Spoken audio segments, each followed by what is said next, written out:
Assalamualaikum warahmatullahi wabarakatuh. Salam sejahtera, salam rahayu untuk panjenengan semua. Sedulur, sejak kecil hingga remaja, dia hidup biasa-biasa saja seperti orang kebanyakan. Bahkan, ada yang mengalami hidup dalam keterbatasan dan serba kekurangan. Tidak serba berkecukupan, tetapi semenjak dia memasuki usia 40 tahun ke atas, dia akan menjadi orang yang sukses dan hidup kaya atau serba kecukupan. Itulah ketika kamu memiliki pendamping gaib golongan atas atau dari golongan spiritual atas. Dan ada 9 tanda yang akan kamu alami ketika kamu memiliki pendamping gaib golongan atas. Yang pertama, kerep ngimpi ketemu sesepuh. Kamu sering sekali melihat, bertemu, atau didatangi oleh sosok orang tua. Selain di dalam mimpi tersebut berparas tua, penampilan pakaiannya pun itu bukan jenis pakaian yang dikenakan orang tua zaman sekarang, atau mereka mengenakan pakaian yang kuno yang dikenakan oleh orang-orang zaman dulu, dan dia itu penampilannya ada yang seperti ahli spiritual, contohnya seperti yang dikenakan atau digunakan oleh Pangeran Diponegoro, Sultan Agung, atau para wali songo dan lain-lain. Bisa jadi juga mereka itu berpenampilan ala gaya raja-raja kuno. Biasanya mimpi tersebut juga kamu alami sejak usia remaja atau di usia kamu menginjak masa remaja, dan sering sekali kamu alami ketika dewasa. Tanda kedua, angel diterawang. Kamu tidak mudah ditebak, kamu adalah orang yang tidak mudah diprediksi. Pikiranmu tidak mudah dibaca, perasaanmu tidak mudah ditebak, langkahmu pun tidak bisa dibaca oleh sembarang orang. Orang-orang yang menilaimu hanya dari luar saja, mereka akan terkecoh dan salah menebakmu. Dan yang menyepelekanmu pun, dia akan kaget melihat pencapaian-pencapaianmu. Bahkan, mereka akan sulit sekali menerima kenyataan dan keberhasilan kekayaan yang kamu capai. Tanda ketiga, welas tur diwelasi para sesepuh. Kamu itu sayang dan disayangi oleh orang-orang tua.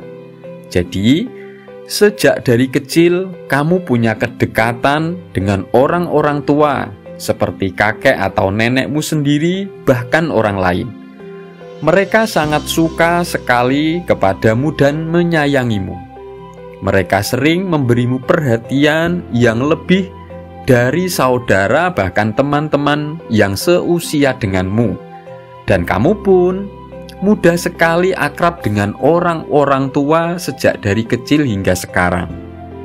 Dan hal tersebutlah yang sering menyita perhatianmu juga tenaga dan pikiranmu untuk kamu curahkan kepada mereka, lalu membuat hal tersebut membatasi kebebasanmu untuk kepentingan dirimu sendiri ketika kamu usia remaja hingga dewasa.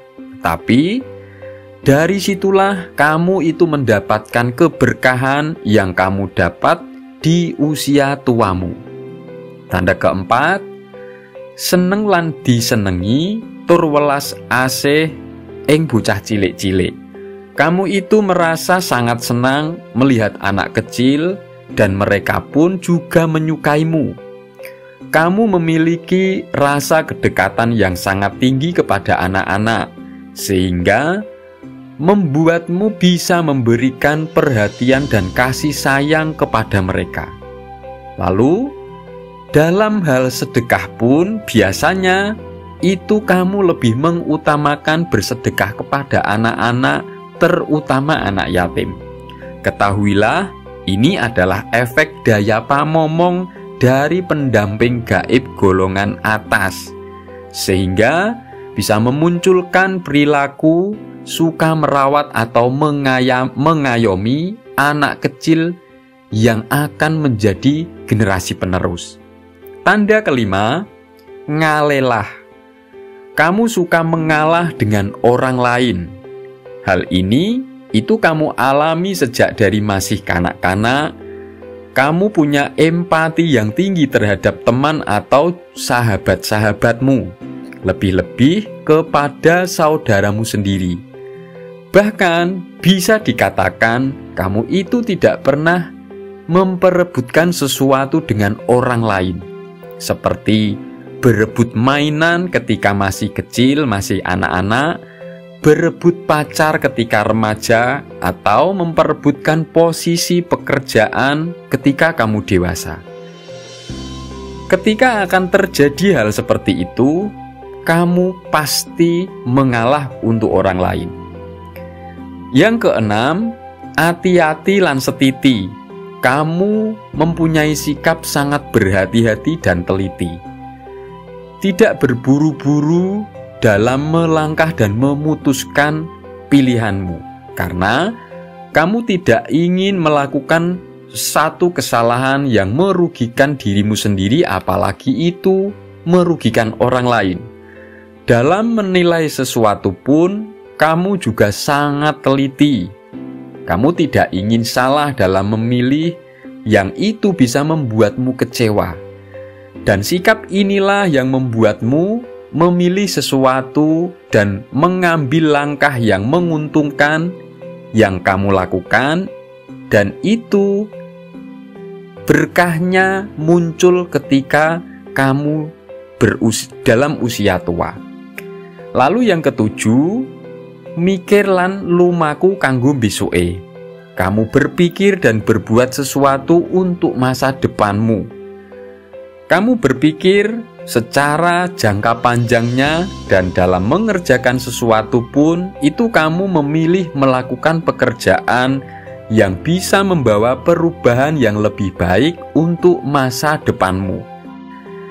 Kamu tidak lagi sekedar memikirkan hasil yang cepat atau yang jangka pendek, tetapi yang kamu lakukan atau yang kamu pikirkan itu merugikan dirimu sendiri jangka panjangnya. Ini akan membuatmu dinilai lambat mendapatkan hasil oleh orang lain. Tetapi ketika sudah berkembang menjadi besar apa yang sudah kamu pikir, apa yang sudah kamu lakukan dan kamu bangun, maka saat itulah kamu berubah menjadi kaya di usia tuamu. Yang kedelapan, tansah obah kanthi meneng. Kamu itu tetap bergerak secara diam-diam. Kamu suka melakukan segala sesuatu, entah itu pekerjaan, aktivitas spiritual maupun ibadah keagamaan yang kamu lakukan, itu tidak kamu perlihatkan kepada orang lain. Diam-diam, kamu itu terus bergerak maju, tetapi kamu tidak memamerkan prosesmu kepada semua orang, apalagi dalam hal pencapaian atau penghasilan. Tetapi ketika kamu mendapatkan hasil dari apa yang kamu perjuangkan, barulah kamu suka berbagi kepada orang lain.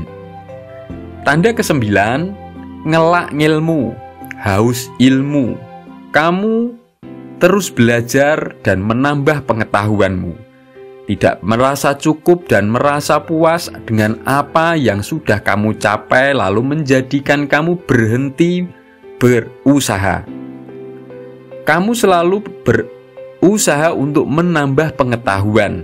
Hal inilah yang akan melipat gandakan hasil dari apa yang sudah pernah kamu lakukan dan apa yang kamu capai sebelumnya, dan bisa membuatmu berjaya kaya di usia tuamu. Lumakuwo kanthi jejeg, mongko bakal nemu keramat. Lakukanlah sesuatu secara istiqomah terus-menerus, maka akan tercapai kemuliaanmu. Semoga ini bermanfaat. Wassalamualaikum warahmatullahi wabarakatuh.